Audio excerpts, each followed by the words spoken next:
Bismillahirrahmanirrahim. Assalamualaikum warahmatullahi wabarakatuh.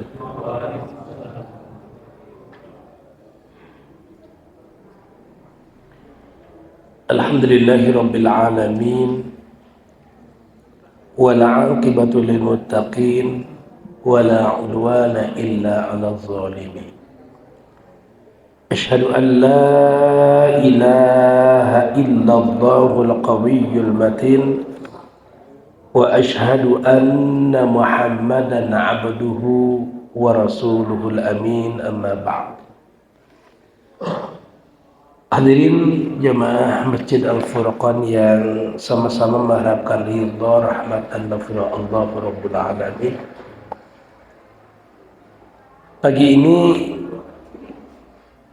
kita akan mengkaji kembali kitab Risalah fi Siratil Mubarakah, mukhtasar Siratul Rasul sallallahu alaihi wasallam wa sirati ashabihil ashrah radhiyallahu anhum, yang disusun oleh Al-Maqdisi. Jamaah sekalian, kita memasuki halaman ke-32. Masih di halaman 32.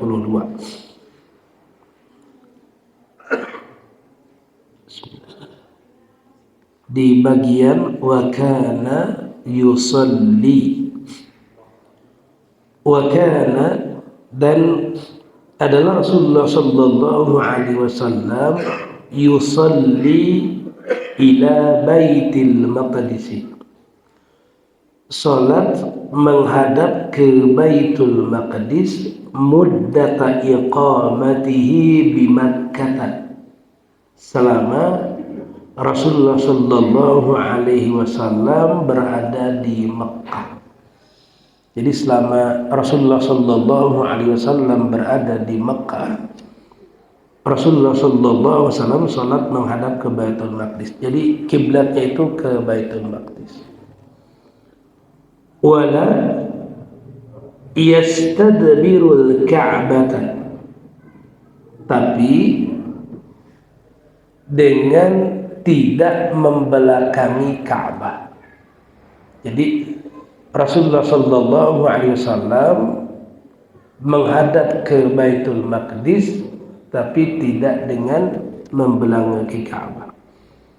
Bagaimana caranya? Yaj'aluha baina yadayhi.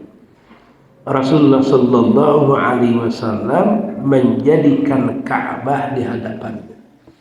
Jadi arah yang lurus ke Baitul Maqdis, sehingga Rasulullah sallallahu alaihi wasallam menghadap Ka'bah sekaligus menghadap ke Baitul Maqdis. Wa shalla, dan beliau salat menghadap ila Baitil Maqdis, ke Baitil Maqdis aidan juga. Ya, Rasulullah sallallahu alaihi wasallam menghadap ke Baitul Maqdis juga ba'da qudumihil Madinah, setelah Rasulullah sallallahu alaihi wasallam tiba di Madinah. Jadi ini terus berlangsung sampai Rasulullah sallallahu alaihi wasallam hijrah ke Madinah. Selama 17 syahran atau 16 syahran, selama 17 bulan atau 16 bulan. Nah, jemaah sekalian, ketika Rasulullah sallallahu alaihi wasallam berada di Yathrib inilah, atau yang berubah namanya menjadi Madinah. Nah, di saat inilah beliau akhirnya membelakangi Ka'bah karena arahnya tidak berlurusan, ya. Nah, jadi membelakangi Ka'bah. Maka di dalam Al-Quranul Karim, Allah Azza wa Jalla menyampaikan perubahan arah kiblat ya, perubahan arah kiblat. Rasulullah Shallallahu Alaihi Wasallam menginginkan agar arah kiblat itu ke Ka'bah dan Allah Azza wa Jalla mengabulkannya. Makanya ada masjid kiblatain, ada masjid kiblatain. Ya, jadi di waktu asar ya, jadi 2 rakaat menghadap ke Baitul Maqdis, 2 rakaat menghadap ke Masjidil Haram. Makanya disebut Masjid Kiblatain karena di masjid itulah terjadi perubahan arah kiblat. 2 rakaat pertama menghadap ke Baitul Maqdis, 2 rakaat kedua menghadap ke Masjidil Haram. Dalam Al-Quran disebutkan waqad nara taqallu wajhika fis sama'i falanuwalliyannaka qiblatan tardhaha. Nah di sini digambarkan ya bagaimana Rasulullah Shallallahu Alaihi Wasallam sangat menginginkan agar kiblatnya itu berubah ke Masjidil Haram, ya ke Ka'bah. Dan jemaah sekalian, ini yang membuat orang-orang Yahudi itu geram. Sebab menghadapnya Rasulullah Sallallahu Alaihi Wasallam ke Baitul Maqdis selama 17 bulan itu, ini menjadi senjata bagi orang-orang Yahudi bahwa agama yang dibawa oleh Rasulullah Sallallahu Alaihi Wasallam itu sebetulnya sama dengan mereka, ya, karena menghadap ke arah kiblat yang sama. Maka ketika terjadi perubahan arah kiblat itu mereka geram, makanya perubahan itu digoreng habis-habisan oleh mereka.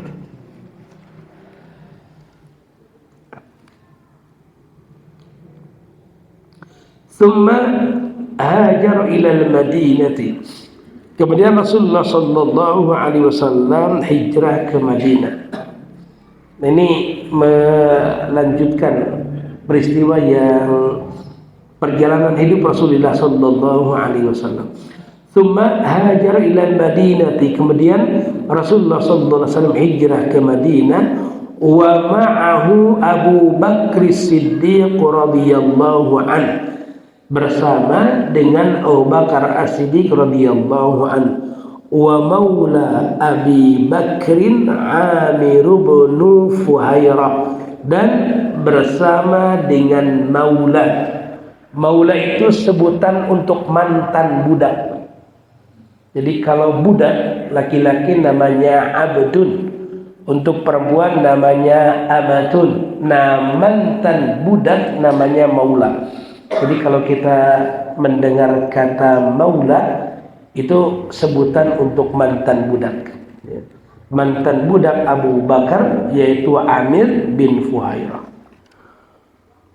Wa daliluhum, dan penunjuk jalan mereka adalah Abdullah bin Urayqadh. Abdullah bin Urayqadh al-Laitsi, yaitu Abdullah bin Urayqadh al-Laitsi. Ini jadi gaib, dia jadi gaib, jadi penunjuk jalan. Karena jamaah sekalian, Rasulullah Sallallahu Alaihi Wasallam dan Abu Bakar itu menempuh jalan yang berbeda. Jadi tidak menempuh jalan yang biasa ditempuh oleh para pedagang, ya. Rasulullah Sallallahu Alaihi Wasallam menempuh jalan yang berbeda. Dan kalau bukan orang yang profesional di sini itu bisa tersesat jalan ini. Ini kan kayak menelusuri hutan belantara kalau menelusuri padang pasir itu jauh sekali. Nah, maka ditunjuk ada guide, ada penunjuk jalan namanya Abdullah ibnu Urayqadh al-Laitsi.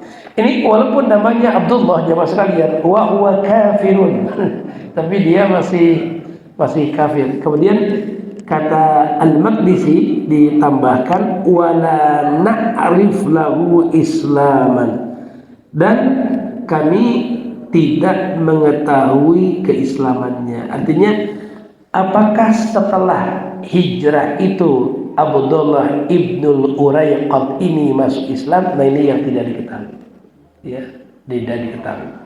Pokoknya ketika ia menjadi gaib, ketika ia menjadi penunjuk jalan Rasulullah Sallallahu Alaihi Wasallam, beliau masih dalam kondisi kafir. Faqama bil Madinati 10 sinina. Rasulullah Sallallahu Alaihi Wasallam berdiam di Madinah selama 10 tahun.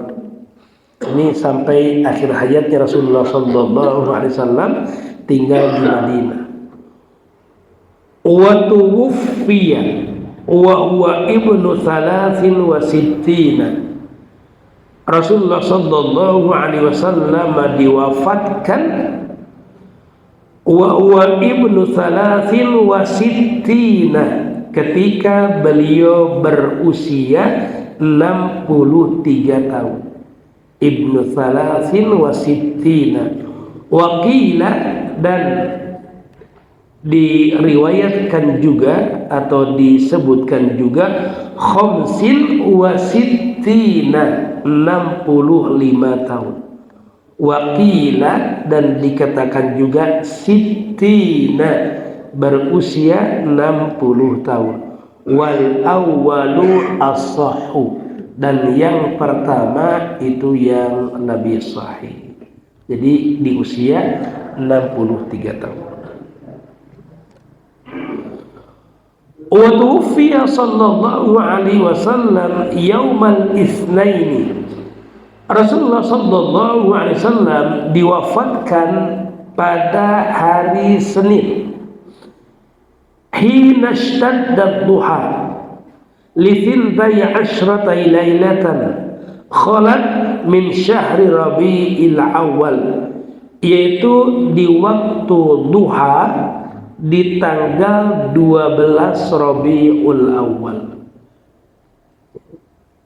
Berarti kalau dikaitkan dengan ya riwayat yang masyhur, ya, Rasulullah Sallallahu Alaihi Wasallam terlahir di tanggal 12 Rabiul Awal, berarti antara tanggal kelahiran Rasulullah Sallallahu Alaihi Wasallam dengan tanggal wafatnya sama, ya. Tapi ini khilaf kan, di kelahiran juga terjadi perbedaan pendapat.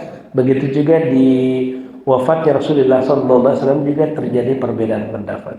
Namun yang ittifaq, yang sepakat semuanya adalah semua itu terjadi di bulan Rabiul Awal.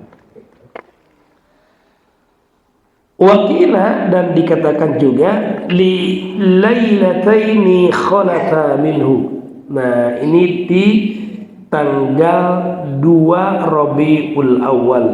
Wakila, dan dikatakan juga listihlal syahri Rabiul Awal, di malam pertama Rabiul Awal. Nah, istihlal itu kan ketika nampak hilal, ya, nampak hilal. Jadi ini di malam pertama di bulan Rabiul Awal.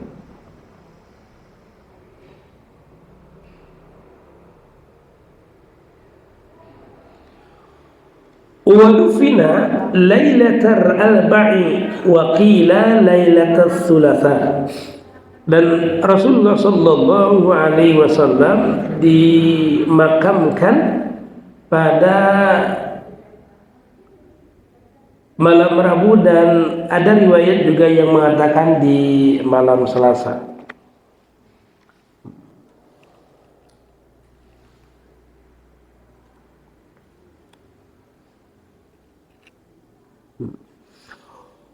Wa kanat muddatu illatihi 12 yawman wa qila 14 yawman. Rasulullah Sallallahu Alaihi Wasallam sakit, wa kanat muddatu illatihi, masa sakit Rasulullah Sallallahu Alaihi Wasallam 12 yauman. Ada yang menyebutkan 12 hari. Jadi menjelang wafatnya Rasulullah Sallallahu Alaihi Wasallam sakit selama 12 hari. Wakila, dan dikatakan juga arba'a asyara yauman, ya. Arba'a asyarata yauman. Ada yang mengatakan juga 14 hari. Jadi ada riwayat yang menyebutkan 12 hari, ada juga riwayat yang menyebutkan 14 hari. Wa ghassalahu Ali ibn Abi Thalib wa ammuhu al-Abbas wal Fadl ibn al-Abbas wa Samul ibn al-Abbas wa Usamah ibn Zaid wa Shufran maulayahu. Dan yang memandikan jenazah Rasulullah sallallahu alaihi wasallam adalah Ali bin Abi Thalib.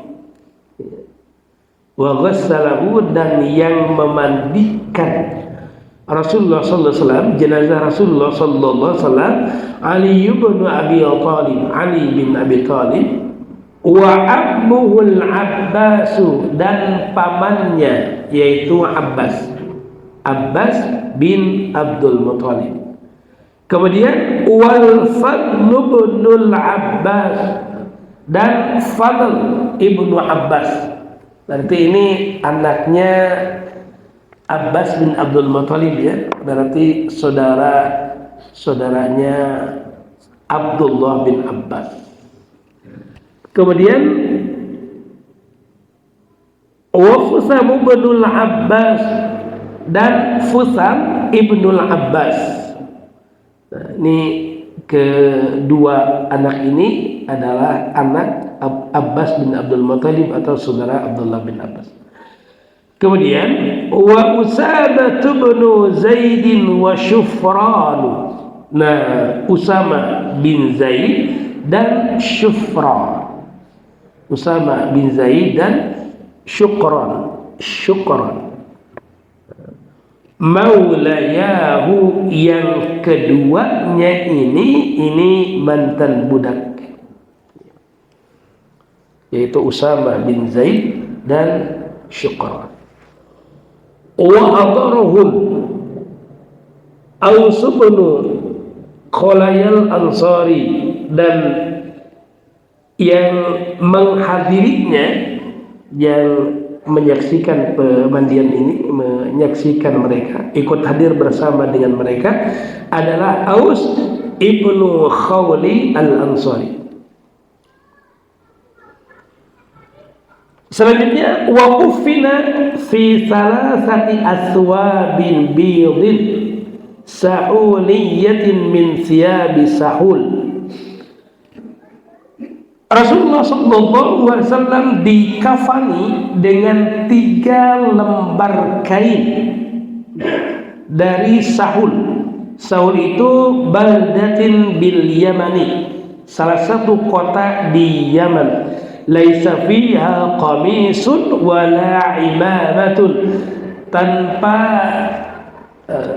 gamis dan imamah. Jadi tanpa baju dan tanpa imamah. Jadi maksudnya jenazah Rasulullah sallallahu alaihi wasallam, ya, dikafani itu dengan kain saja, tidak dibentuk menjadi baju, tidak juga diimamahkan, ditutup kepala. Jadi 3 lembar itu kemudian dibalutkan pada tubuh Rasulullah sallallahu alaihi wasallam.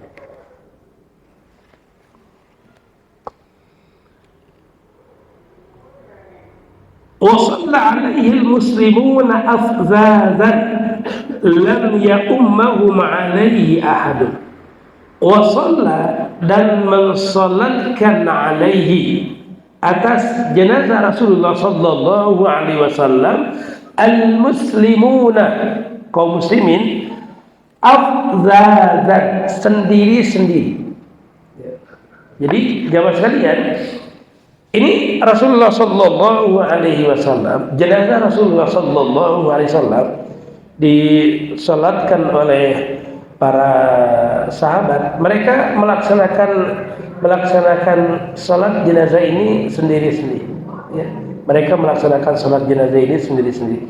Ini bukan berarti sholat jenazah itu tidak berjamaah, ya berjamaah jamaah sekalian, dan banyak riwayat yang menyebutkan bagaimana Rasulullah Shallallahu Alaihi Wasallam menyampaikan berkaitan dengan ini ya, di mana misalnya letak kalau jenazahnya itu laki-laki ya imamnya di mana, kalau jenazahnya perempuan imamnya di mana, itu kan pertanda bahwa salat jenazah itu bisa dilakukan secara berjamaah.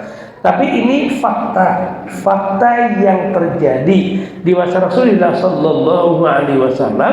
Para sahabat itu mereka mensolati jenazah Rasulullah Shallallahu Alaihi Wasallam itu dengan afdal, dan jamaah sekalian, Rasulullah Shallallahu Alaihi Wasallam itu wafat di situ, dimakamkan juga di situ, ya. Jadi di tempat tidurnya, dan Rasulullah Shallallahu Alaihi Wasallam ketika disolatkan juga jenazahnya tetap di situ. Kita bisa ngebayangin bagaimana padatnya rumah Ummul Mukminin Aisyah radhiyallahu anha dengan sahabat-sahabat yang menyolatkan jenazah Rasulullah sallallahu alaihi wasallam.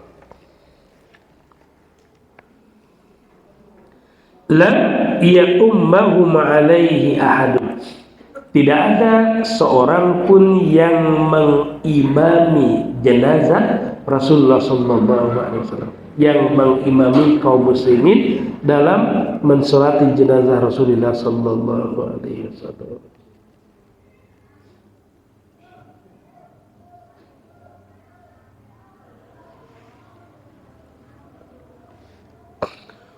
Wa furisha tahtahu qatifatun hamra wa kana yataghatta biha. Nah, Rasulullah sallallahu alaihi wasallam dihampari, jadi bawahnya ya, furisha itu dihampari, bawahnya itu dengan kayak semacam karpet ya yang berwarna merah.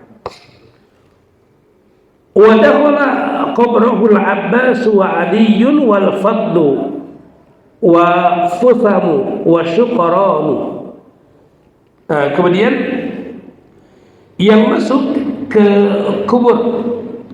kuburan, masuknya ke kuburan Rasulullah sallallahu alaihi wasallam adalah Abbas, Ali, Fadl dan Utham serta Syuqran. Berarti ini 5 orang.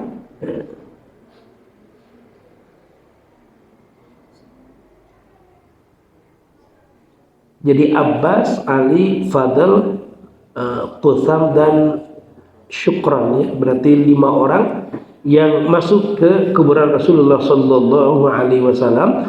Wa utbiqa alaihi tis'u labinatin, diganjal dengan 9 batu ya.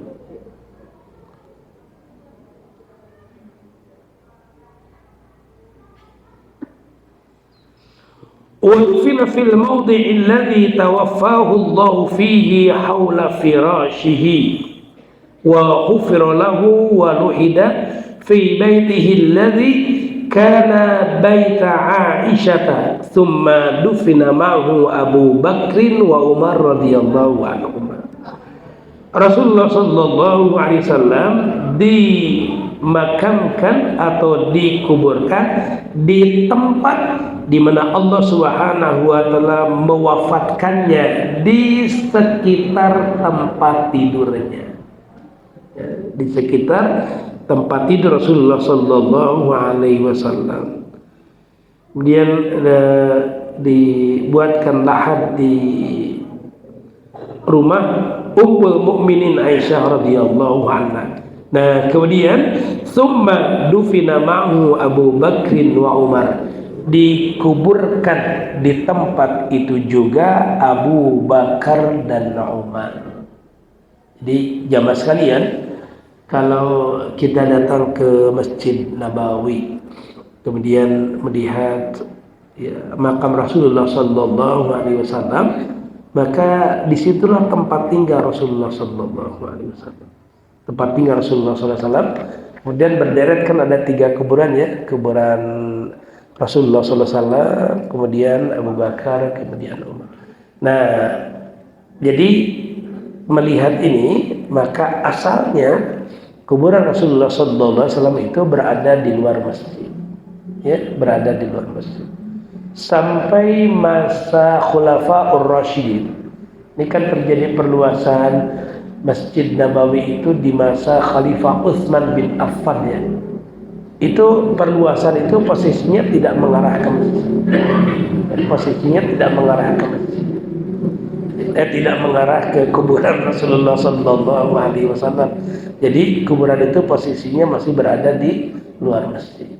Nah, tapi di masa Khilafah Bani Umayyah kalau tidak salah, perluasan itu akhirnya ya melewati kuburan Rasulullah Sallallahu Alaihi Wasallam sehingga makam Rasulullah Sallallahu Alaihi Wasallam posisinya menjadi berada di dalam masjid.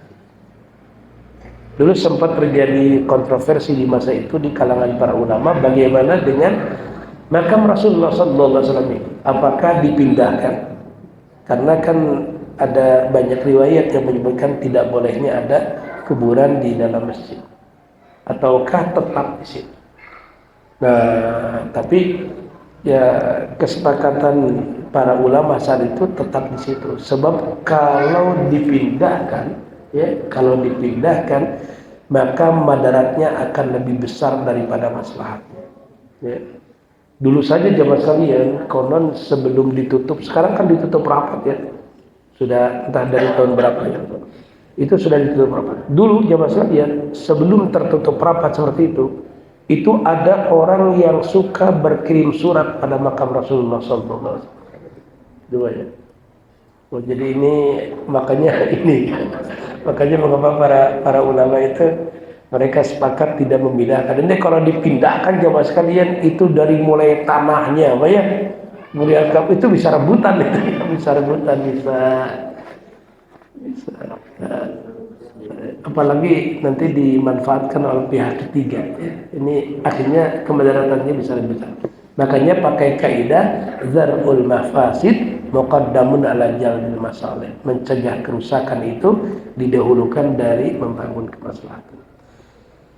Baik, sampai sini insyaallah kita lanjutkan kembali di bab-bab berikutnya di pertemuan-pertemuan yang akan datang.